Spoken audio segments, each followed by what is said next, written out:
So I know there's a couple of videos out there that are super helpful for doing, this is a 2018 Chrysler Pacifica rear brakes. There's videos for that out there.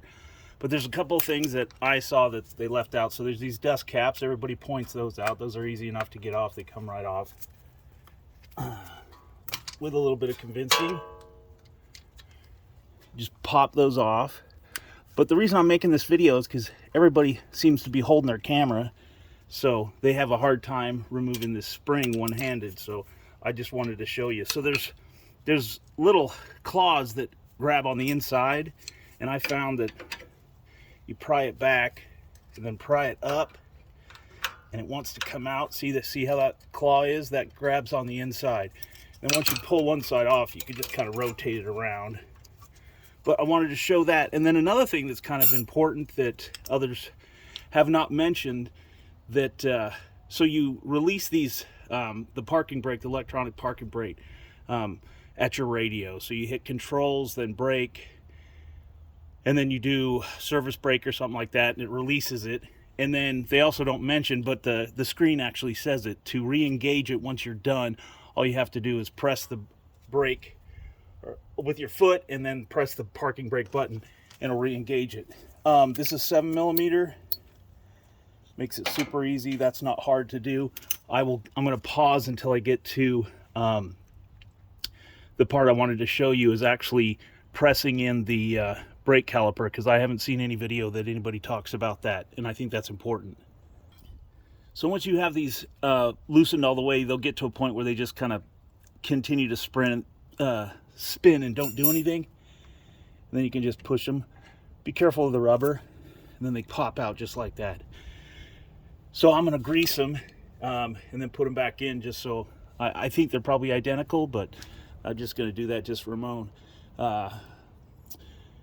Peace of mind. I'm going to put them back where I took them out before I take them both out. I don't think it takes a lot of grease. This is probably overkill, because when you pull it out, there's like zero grease on it. Like I said, I'm going to do them one at a time, so I showed you how I did one, and I'm going to pause while I do the other. I thought I should mention too that go ahead and clean it up too, because it's got the old grease on it that's hardened and doing nothing. So go ahead and clean that up as good as you can. I mean, you could probably use a super fine grit sandpaper if you wanted to, but I'm not going to do that. Doesn't matter. Here's something else. Nobody else really showed how to do this, or theirs just came right off. Mine is got, I guess maybe it's just because I let the brakes go so long that this doesn't want to come off because it's super tight, but it will. It's just take it slow and don't force it. I forgot how I did it on the other side. I think it was from like here, from the bottom. Yeah, that was it.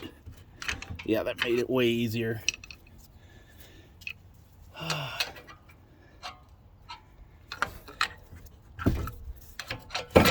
There we go.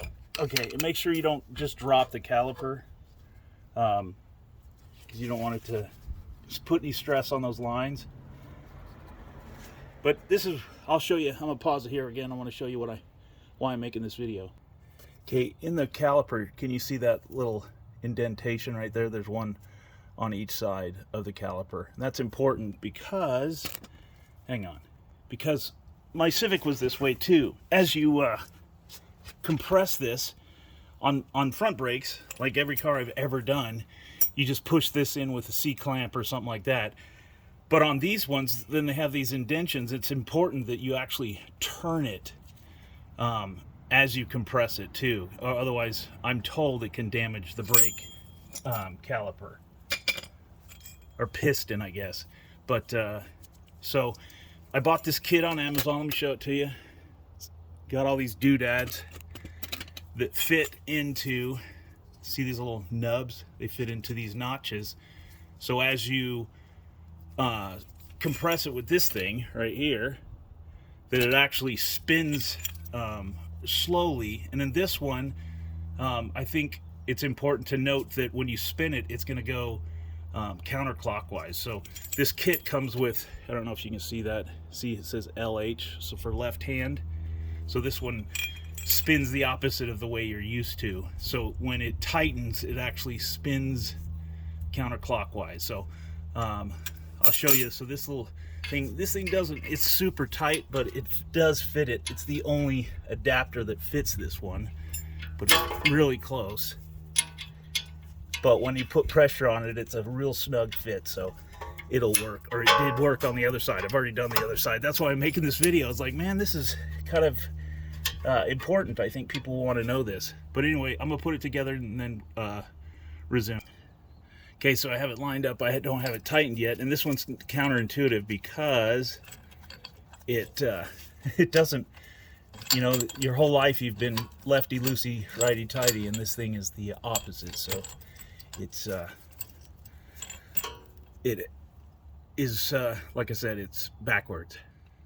Okay, so I have it set up, and now, like I said, I'm gonna turn it counterclockwise.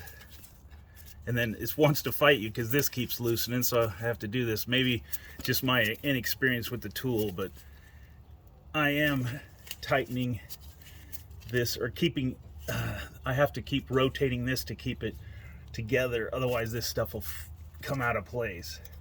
But I'm doing it together. See, it just slipped right there, so I didn't do my good job of keeping it in place. But yeah, it's a little bit of a wrestling match, but it's still easy. So I'm just doing this and rotating it a little bit counterclockwise at the same time. It doesn't do a whole lot of revolutions as you're tightening it. It still does push in quite a bit, so I almost wonder if you could do it without it turning, but I don't want to risk damaging it. It's too easy to be a bit patient and just do this.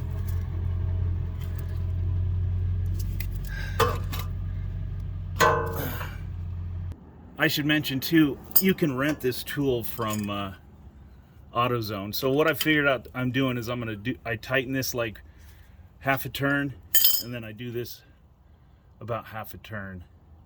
I didn't turn it there, but this isn't tight, so let me get it tight, and then I do it about the same, and then it loosens up, and then I have to do this again. So yeah, it's just a little bit of a finesse. You got to keep at it, and you'll eventually get there. I'm sure there's a lot of you out there that are going, man, this guy's a spaz with this tool. But yeah, it's I don't know why, but these ones are a little bit harder than the ones on my Civic. This one on my Civic turned easily, so I didn't really have this fighting match. Plus, it wasn't left-handed to where it, if I'm not mistaken, I don't remember ever having to deal with that.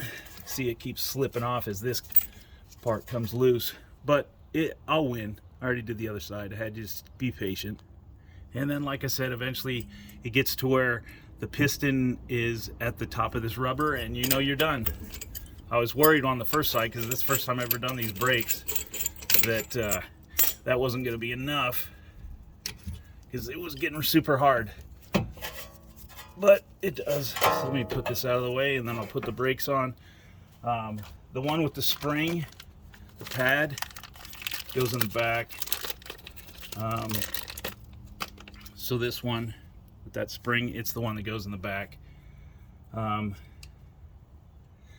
gonna go ahead and put some grease on the back of this too. I'll do that, and then I'll get back to you. I am gonna put a little bit of grease in these little channels as well. Just dab it on my finger and put it in there.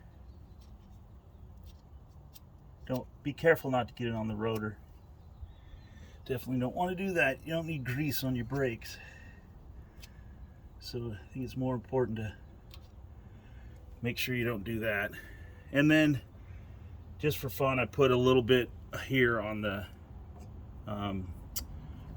the pad too, on the front pad. The front pad, where it meets with the caliper, is right on the edges, so it's not like on the back where the piston does. In the middle.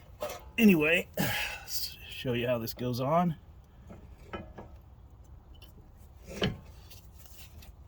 Hopefully you can see that. My camera angle's not all goofed up. Let's see. Move it over here. See if that's better. Point it down. There we go. So obviously you're going to line that up with that.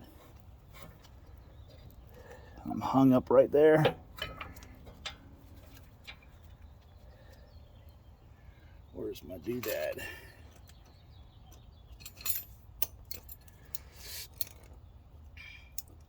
I know this is compelling, huh?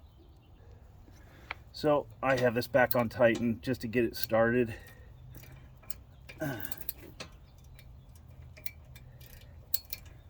Actually, let me do this. I think the reason I was having a little bit of difficulty is this little spring right here was trying to fight me to try to get this lined up, but I got it lined up, and I'm gonna pause. I think that's pretty much it. Putting this spring on is pretty easy. My kit, so I got these. I guess you can get a little bit more leverage since you got I have a socket wrench here, so, but I don't want them to be, you know, too tight. Put the dust caps back in. This job is really freaking easy compared to some of the brakes I've done. The only thing that's annoying is that it's my tool isn't perfect, but to put this in, what I did on this, on the other side, I believe, is I just put this up here, got this one in, and then I think that's what I did. Yeah. And just kind of fought it in there. Oh, what am I doing? That's wrong. I'll have to edit that out. Actually, I won't. Keep it real. So then this one goes over here. Just like that. Make sure it gets in over that groove. That's the important part. You want it to make sure it's biting inside of there. My other screwdriver. Yeah, it's in there. So it's good. All right. As you can tell, my rotor's rusty. It rained last night. Amazed how much it did. So I'm going to clean that up with some brake cleaner and call it good. Hope this helps somebody. Would have helped me. So one last thing, I got in the car, put it to run, pressed my foot on the brake and pressed the e-brake button, and the foot, the brake pedal went almost to the floor. It doesn't surprise me. Pumped it a few times, but I could hear the e-brake engaging, and this had a bunch of slack in it. Now it's super tight now, so that I think that concludes it. It's pretty easy job as far as brakes go. Just compressing that caliper, or the piston sucked, but it wasn't that bad.